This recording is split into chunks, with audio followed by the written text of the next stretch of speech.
How to fix your entire life in one day. If you're anything like me, you think New Year's resolutions are stupid.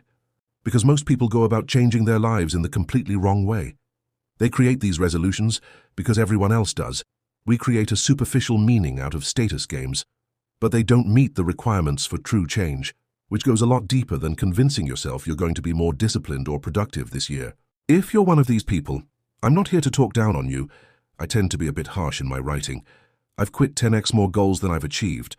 I think that should be the case for most people, but the fact that people try to change their lives and utterly fail almost every time holds true. However, as much as I think New Year's resolutions are stupid, it's always wise to reflect on the life you hate so you can launch yourself towards something that much better, as we will discuss. So whether you want to start the business, transform your body, or take the risk toward a more meaningful life without quitting after 2 weeks, I want to share 7 ideas you probably haven't heard before on behavior change, psychology, and productivity, so you can do just that in 2026. This will be comprehensive. This isn't one of those letters that you read through and forget about. This is something you will want to bookmark, take notes on, and set aside time to think about. The protocol at the end, to dig deep into your psyche and uncover what you truly want in life, will take about a full day to complete, with effects that last far longer than that. Let's begin. So you aren't where you want to be because you aren't the person who would be there. When it comes to setting big goals, people tend to focus on one of the 2 requirements for success. 1. Changing your actions to make progress toward the goal. Least important, second order. Try changing who you are so that your behavior naturally follows. Most important, first order. Most people set a surface-level goal, hype themselves up to remain disciplined for the first few weeks, then go back to their old ways without much struggle, because they were trying to build a great life on a rotting foundation. If this doesn't make sense, let's run through an example. Think of somebody successful. It can be a bodybuilder with a great physique, a founder, CEO worth hundreds of millions, or a charismatic dude who can chat up a group without a shred of anxiety entering his mind. Do you think the bodybuilder has to grind to eat healthy? Does the CEO have to discipline themselves to show up and lead the team? To you, it may seem like that on the surface, but the truth is that they can't see themselves living any other way. The bodybuilder has to grind to eat unhealthily. The CEO has to force themselves to lie in bed past their alarm clock, and they hate every second of it. There is nuance here, just entertain me for a second. To some people, my own lifestyle seems a bit extreme and disciplined. To me, it's natural, and I don't say that to contrast it with any other kind of lifestyle. I simply enjoy living this way. When my mom tells me that I should take a break, go out and have some fun, I hold my tongue from telling her, if I weren't having fun, why would I be doing what I'm doing? This next sentence may sound simple, but it is baffling how many people don't get it. If you want a specific outcome in life, you must have the lifestyle that creates that outcome long before you reach it. If someone says they want to lose 30 pounds, I often don't believe them. Not because I don't think they are capable, but because there are too many times when that same person says, I can't wait until I'm done losing weight so I can start to enjoy life again. I hate to break it to you, but if you don't adopt the lifestyle that led to you losing the weight for life and find a reason with a higher gravitational pull than the one tying you to your previous ways, then you will go straight back to where you started, and you can unhappily say that you wasted the resource you will never get back. Time. When you truly change yourself, all of your habits that don't move the needle toward your goal become disgusting, because you have a deep and profound awareness of what kind of life those actions compound into. You are okay with your current standards, because you are not fully aware of what they are or what they lead to. We will discuss how to uncover this, but we need to build up to that. You say you want to change. You say you want to become financially free and get healthy, but your actions show otherwise for a reason, and it goes a lot deeper than you think. 2. You aren't where you want to be because you don't want to be there. Trust only movement. Life happens at the level of events, not of words. Trust movement. Alfred Adler. If you want to change who you are, you must understand how the mind works so that you can start to reprogram it. The first step to understanding the mind is to understand that all behavior is goal-oriented. It's teleological. When you think about it, this is kinda obvious. But when we dig into it, most people don't want to hear it. You take a step forward because you want to reach a certain location. You scratch your nose because you want to make the itch go away. Those ones are clear, but most of the time your goals are unconscious. You may not realize that when you sit on the couch in the middle of the day, you're trying to burn time before your next responsibility, as one simple example. On an even more unconscious and complex level, you pursue goals that can harm you. but you justify your actions in a way that is socially acceptable and doesn't make you seem like a loser. As an example, if you can't stop procrastinating your work, you may justify it with the fact that you lack discipline, but in reality, you are attempting to achieve a goal like you always are. In this case, that goal could be to protect yourself from the judgment that comes from finishing and sharing your work. If you say you want to quit your dead-end job, but stay in it without any real reason, you may start to think you don't have enough courage, or that you were never really a risk-taker. But the truth is that you are pursuing the goal of safety, predictability, and an excuse to not look like a failure to everyone else in your life, who sees working a dead-end job as a sign of success. The lesson here is that real change requires changing your goals. I don't mean setting some surface-level goal, because the act of doing that serves an unconscious goal that is actually harming you. That's been ran through enough in the productivity space. I mean changing your point of view, because that's what a goal is. A goal is a projection into the future that acts as a lens of perception which allows you to notice information, ideas, and resources that aid in you achieving that goal. Now let's dig a bit deeper, because if you don't understand this, it only becomes more difficult to get out. I send out letters like these 1 to 2x a week. If you don't want to miss them, join here. You can also read my book free, other letters, etc. Thus, you aren't where you want to be because you're afraid to be there. The important thing for you to remember is that it does not matter in the least how you got the idea or where it came from. You may never have met a professional hypnotist. You may never have been formally hypnotized. But if you have accepted an idea from yourself, your teachers, your parents, friends, advertisements, from any other source, and further, if you are firmly convinced that idea is true, it has the same power over you as the hypnotist's words have over the hypnotized subject. Maxwell Maltz. Here's how you've become who you are today, and how you will become who you will be tomorrow. This is the anatomy of identity. 1. You want to achieve a goal. 2. You perceive reality through the lens of that goal, so you only notice important information and ideas that allows you to achieve that goal. Learning. 4. You act toward that goal and receive feedback that you are progressing toward it. 5. You repeat that behavior until it becomes automatic and unconscious. Conditioning. Now that behavior becomes a part of who you think you are. I'm the type of person who... 7. You defend your identity to maintain psychological consistency. 8. Your identity shapes new goals, restarting the cycle, and if that identity is disadvantageous toward a good life, this gets bad very quick. The unfortunate reality is that you must break the cycle between steps 6 and 7, but this process starts when you are a child. You have the goal of survival. You are dependent on your parents to teach you how to survive. You had to conform. And since the way most people teach is through reward and punishment, unless you adopt their beliefs and values, you will be punished. You don't actually think for yourself until you see through this. But your parents have also gone through this process throughout their entire lives. That's where it can get dangerous. Your parents, unless they broke the pattern themselves, were conditioned by the culturally accepted ideas of success from the industrial age. They also carry the best and worst conditioning from their parents and their parents' parents. To take it a layer deeper, once you fulfill your physical survival needs, which is quite easy to do in today's world, you're practically born into safety, you start to survive on the conceptual or ideological level. You may not try to protect and reproduce your body, but you absolutely protect and reproduce your mind. It's not difficult to see the war of ideas on the internet, and the participants are individual and group identities. When your body feels threatened, you go into fight or flight. When your identity feels threatened, the same thing happens. If you are heavily identified with a political ideology, by the process we talked about just before, you will feel threatened when someone challenges your beliefs. You literally feel the stress. You feel emotionally like you were just slapped in the face. Since most people don't analyze their emotions for truth, you tend to get stuck in echo chambers and double down on claims that harm yourself and others. If you were raised in a religious household and did not think for yourself, you will fight and attack others who threaten your psychological safety within that little bubble. The same thing happens when you unconsciously see yourself as a lawyer, a gamer, or somebody else who would not take the actions to achieve a better life. Ivy, the life you want lies within a specific level of mind. The mind evolves through predictable stages over time. When you're born, you're like a little survival sponge that absorbs whatever beliefs you can, which are heavily dictated by your culture, so that you can feel safe and secure. And if you don't be careful, your mind may crystallize, and it may make it difficult to live a meaningful life. This has been documented enough in models like Maslow's hierarchy, Greuter's stages of ego development, spiral dynamics, and integral theory, each building off of one another, but it's also not difficult to observe in society. I've talked about these many times and synthesized them into my own Human 3.0 model with various AI prompts to uncover your level of development and a path forward, open in a tab to read after if you'd like. But here's the 80-20 of the 9 stages of ego development as a refresher, because repetition helps reveal things you didn't notice before, and there are new people reading these letters.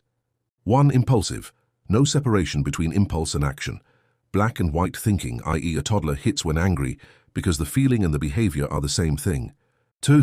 Self-protective. The world is dangerous and you learn to look out for yourself, i.e. a kid learns to hide report cards, lie about chores, and figure out what adults want to hear. 3. Conformist. You are your group and its rules feel like reality itself, i.e. someone who genuinely cannot fathom why anyone would vote differently than their family or group. 4. Self-aware.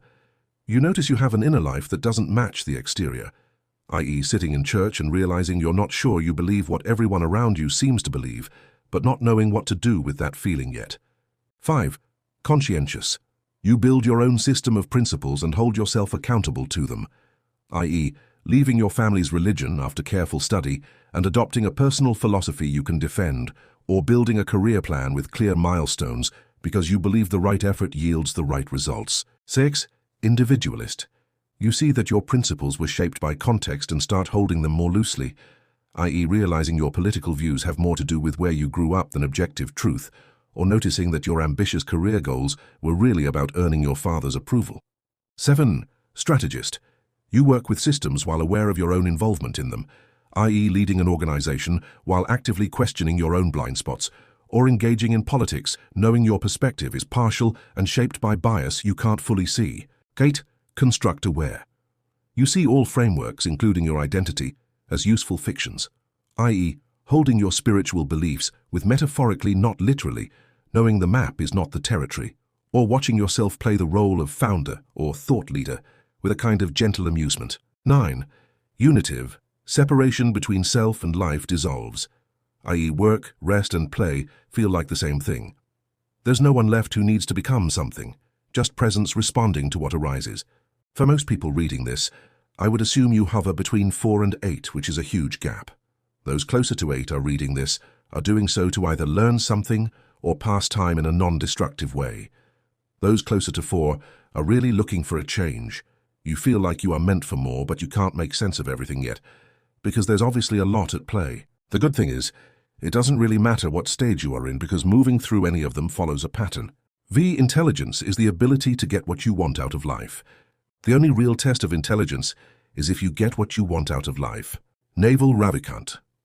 There is a formula for success. One ingredient is agency. One ingredient is opportunity, which many people like to mistake as privilege because they the other ingredients. The last ingredient is intelligence. If you have high agency but low opportunity, it doesn't matter how likely you are to act toward a goal, because it isn't a goal that will bear much fruit. If you have opportunity and agency but low intelligence, then you will never be fully able to benefit from that opportunity. First, we've talked about agency before here. In terms of opportunity, I can't tell you to change your physical location, but if you don't see the abundance of digital opportunity right in front of you, I don't know what to tell you. With that said, I want to focus on what intelligence is in the context of these 2 other ingredients and this letter. For that, we look to cybernetics. Cybernetics comes from the Greek word kybernetikos, which means to steer or good at steering. It's also known as the art of getting what you want. So if Naval's definition of intelligence is getting what you want out of life, understanding cybernetics helps you do that much faster. Cybernetics illustrates the properties of intelligent systems. To have a goal. Act toward that goal. Sense where you are. Compare it to the goal. And act again based on that feedback. You can judge intelligence based on the system's ability to iterate and persist with trial and error. A ship blown off course that corrects toward its destination. A thermostat sensing a change in heat and turning on. The pancreas excreting insulin after blood glucose spikes. What does this have to do with getting what you want out of life? Everything. Acting, sensing, comparing, and understanding the system from a meta perspective is fundamental to high intelligence, with the definition we are using here. High intelligence is the ability to iterate, persist, and understand the big picture. The mark of low intelligence is the inability to learn from your mistakes. Low intelligence people get stuck on problems rather than solving them. They hit a roadblock and quit. Like a writer who fails to build a readership and quits because they lack the ability to try new things, experiment, and figure out a process that works for them. To think that there isn't an effective process you can create is verifiably false no matter your limiting beliefs, hence being low intelligence. High intelligence is realizing any problem can be solved on a large enough timescale. The reality is that you can achieve any goal you set your mind to. Intelligence is realizing that there is a series of choices you can make which lead to achieving the goal you want. You understand that ideas are hierarchical and that you can't go from papyrus to Google Docs in one fell swoop.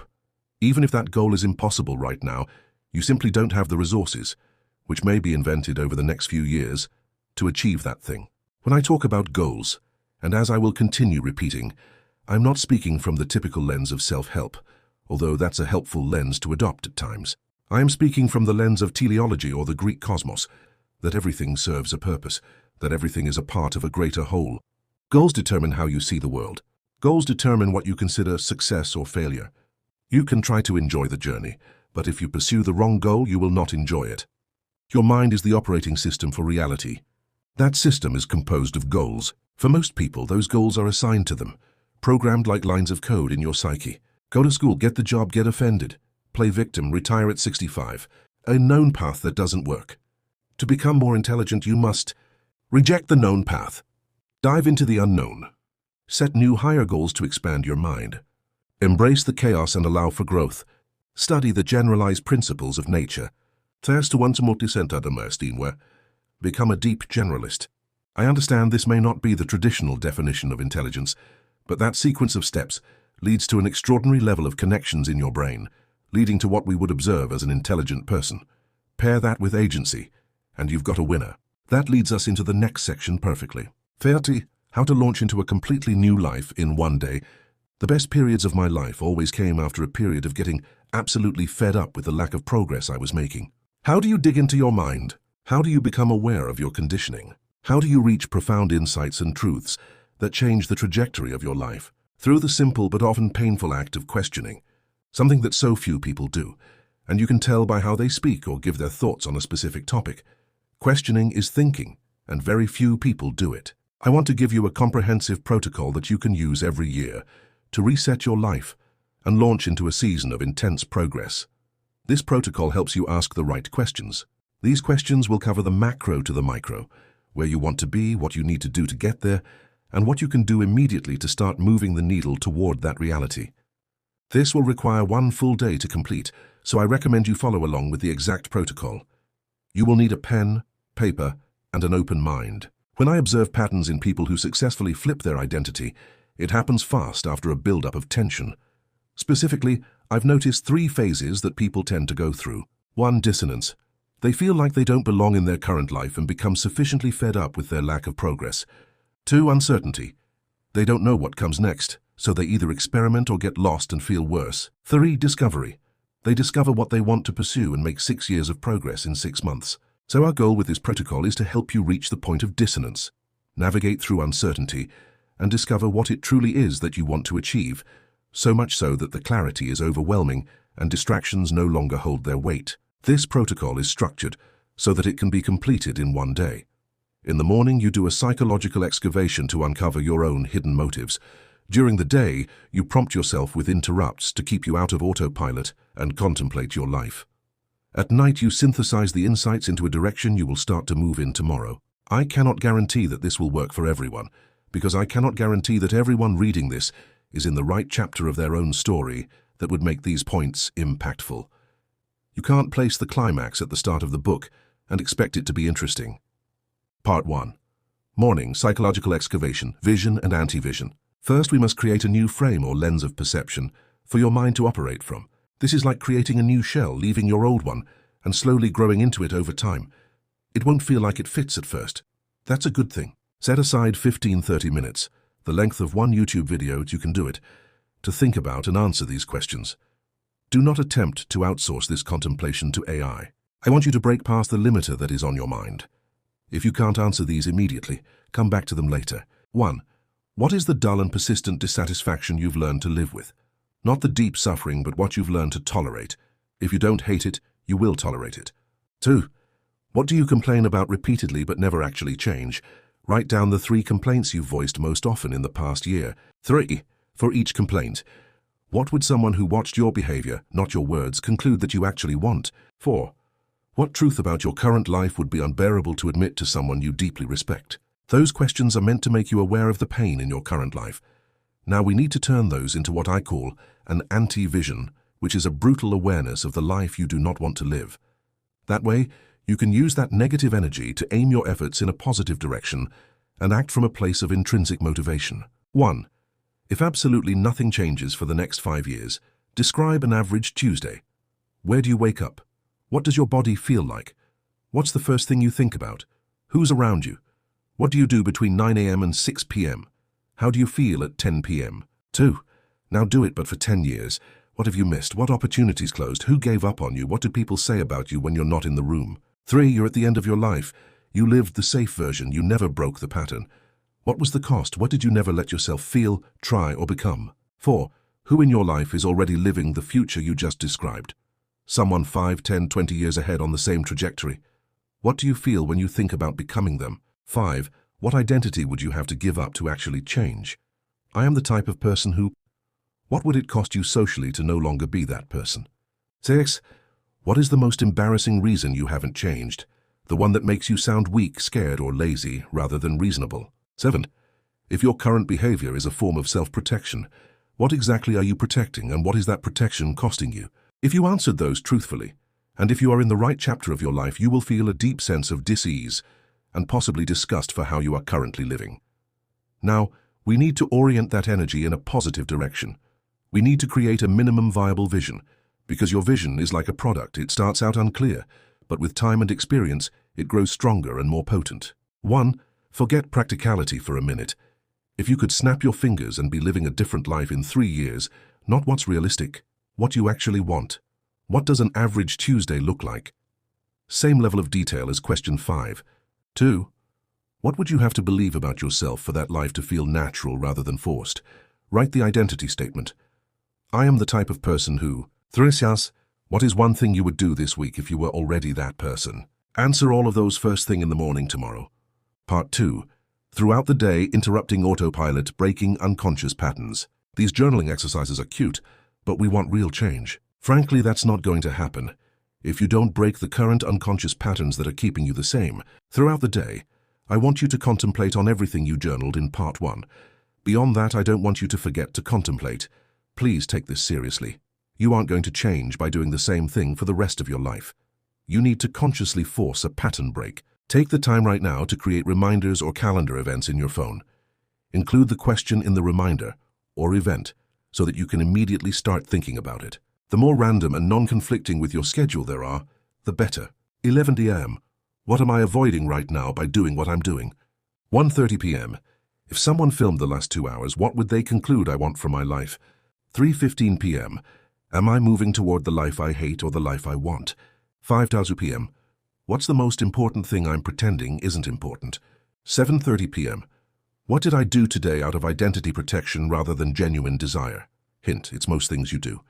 9 p.m. When did I feel most alive today? When did I feel most dead? To add a bit more fuel to the fire, schedule these questions during times where you are either commuting, walking, or lying around. What would change if I stopped needing people to see me as the identity you wrote in question 10? Where in my life am I trading aliveness for safety? What's the smallest version of the person I want to become that I could be tomorrow?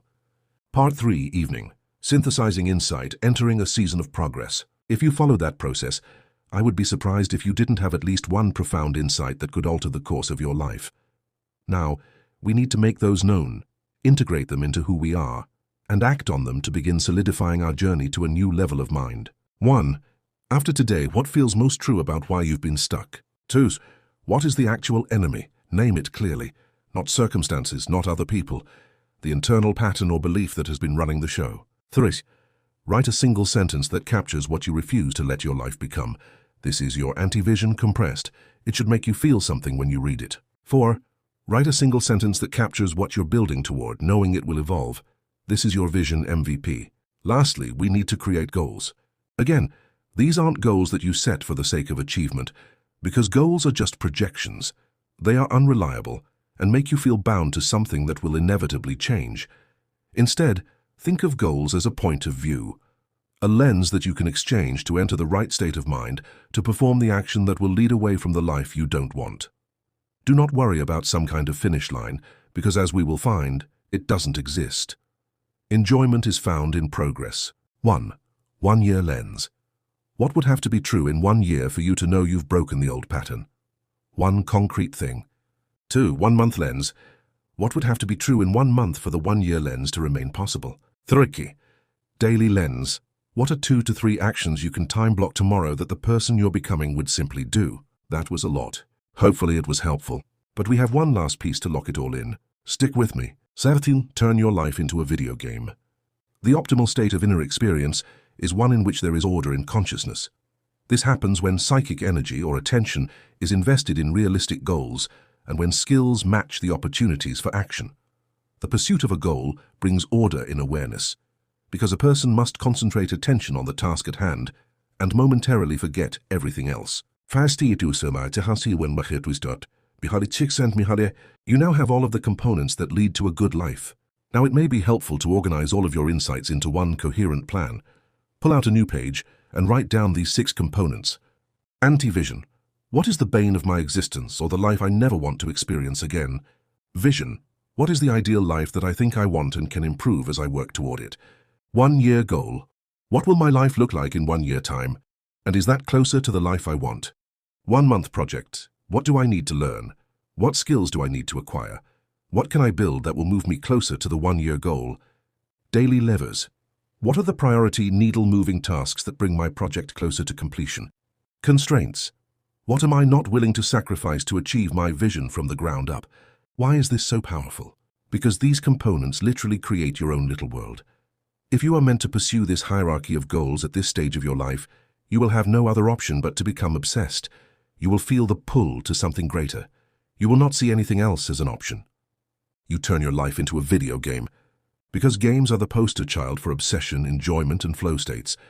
They have all the components that lead to focus and clarity, so if we reverse engineer what those components are, we can live in a state of deeper enjoyment, less distractions, and more success. Your vision is how you win, at least until the game evolves. Your anti-vision is what's at stake. What happens if you lose or give up? Your 1 year goal is the mission. This is your sole priority in life. Your 1 month project is the boss fight, how you gain XP and acquire loot. Your daily levers are the quests, the daily process that unlocks new opportunities. Your constraints are the rules, the limitations that encourage creativity. All of these act as a concentric set of circles, like a force field, that guard your mind from distractions and shiny objects. The more you play the game, the stronger this force becomes, and soon enough it becomes who you are, and you wouldn't have it any other way.